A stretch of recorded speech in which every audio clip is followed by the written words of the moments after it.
Hello student, welcome to all. SJ महाविद्यालय lecture में आपका स्वागत है। बेटा आज मैं आपको डीएलएड फर्स्ट सेमेस्टर का सेकंड कंपलसरी पेपर शिक्षण अधिगम के सिद्धांत का फर्स्ट चैप्टर शिक्षण अधिगम के सिद्धांत का अर्थ के विषय में अध्ययन करने जा रही हूँ। बेटा ये जो पेपर आपका है वो कंपलसरी पेपर है। इस पेपर में बेटा ये 50 नंबर का है और इसमें 3 खंडों में क्वेश्चन आते हैं।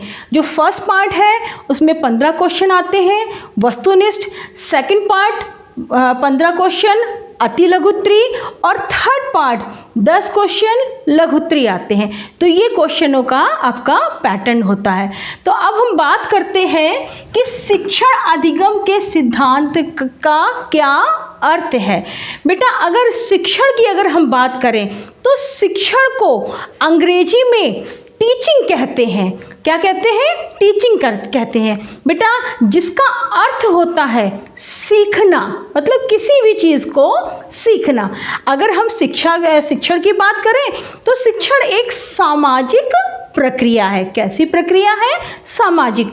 क्यों है? क्योंकि जो मनुष्य होता है वो समाज में रहता है, समाज में रहकर वहाँ के नियम, कानून, मान्यताएं, सिद्धांत, विश्वास इत्यादियों का पालन करता रहता है और अपने जीविकोपार्जन के लिए प्रयास करता है। इसके अलावा शिक्षा को द्विमार्गी प्रक्रिया भी कहा जाता है। क्या कहा जाता है? द्विमार्गी प्रक्रिया। क्यों कहा जाता है? क्योंकि इसमें 2 लोग होते हैं। कौन कौन 2 लोग होते हैं? शिक्षक और शिक्षार्थी। इस प्रक्रिया में 2 लोग शामिल होते हैं, एक वक्ता होता है और एक श्रोता होता है। तो इन दोनों लोगों का आपस में विचारों का आदान प्रदान होता है। शिक्षण के अगर हम अर्थ की बात करें तो शिक्षण का अर्थ होता है पढ़ना, शिक्षा देना, ज्ञान देना इत्यादि। शिक्षक शिक्षार्थी की उपस्थिति में संपन्न होने वाली वह प्रक्रिया है। इसका माध्यम जो होता है, क्या होता है बेटा? इसका माध्यम होता है पाठ्यक्रम। इसका माध्यम होता है पाठ्यक्रम। इसके बिना काम नहीं चल सकता है। तो बेटा ज्ञान एवं कौशल को प्रवाहित करने वाली प्रक्रिया को हम क्या कहते हैं? हम शिक्षण कहते हैं।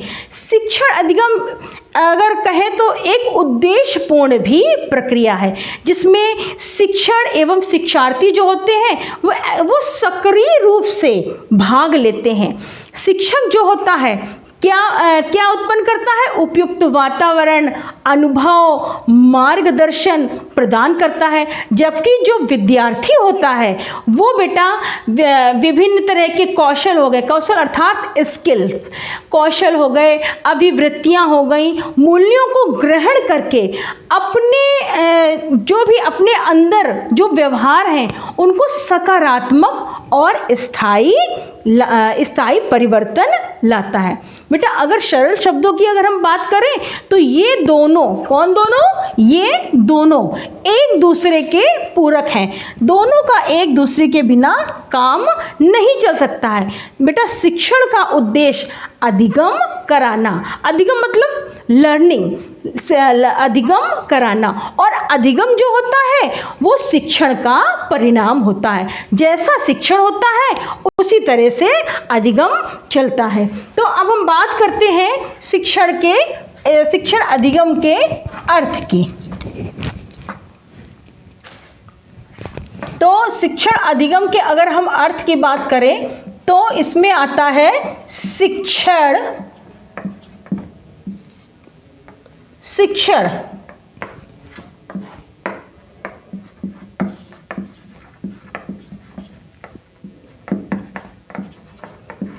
मतलब कि टीचिंग, और इधर आता है अधिगम।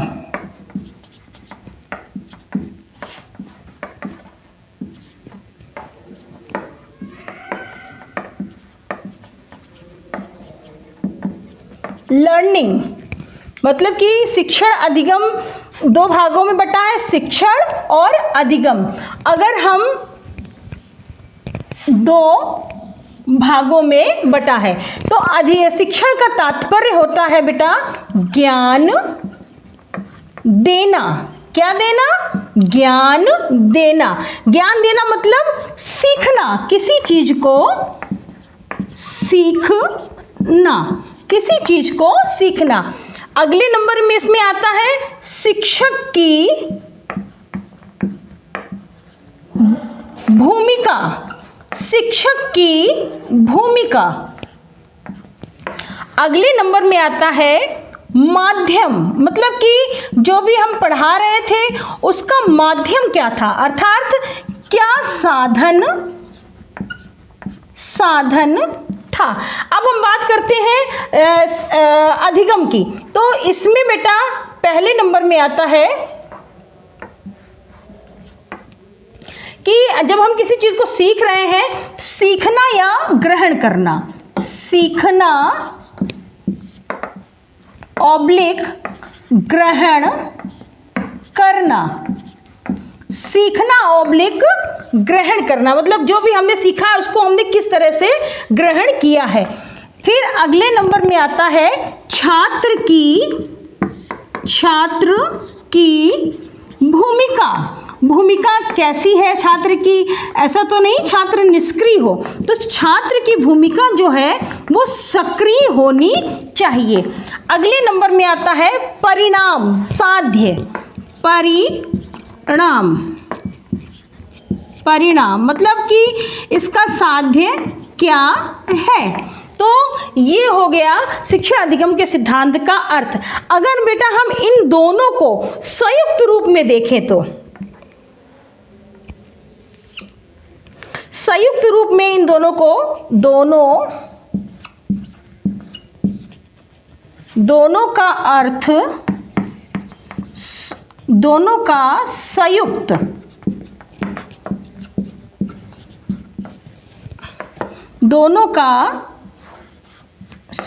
अर्थ, अगर हम संयुक्त अर्थ की बात करें तो शिक्षक और छात्र के बीच में अंतः क्रिया, शिक्षक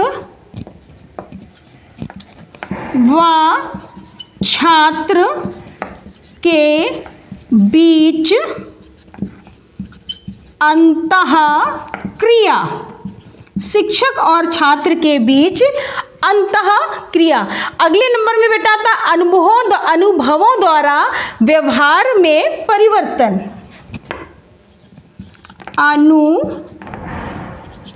अनुभवों द्वारा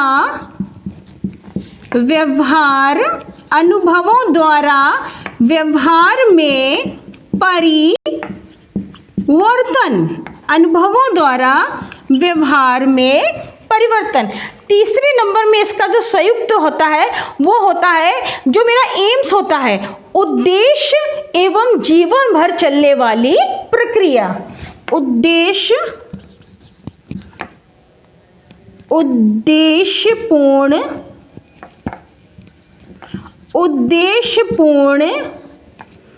जीवन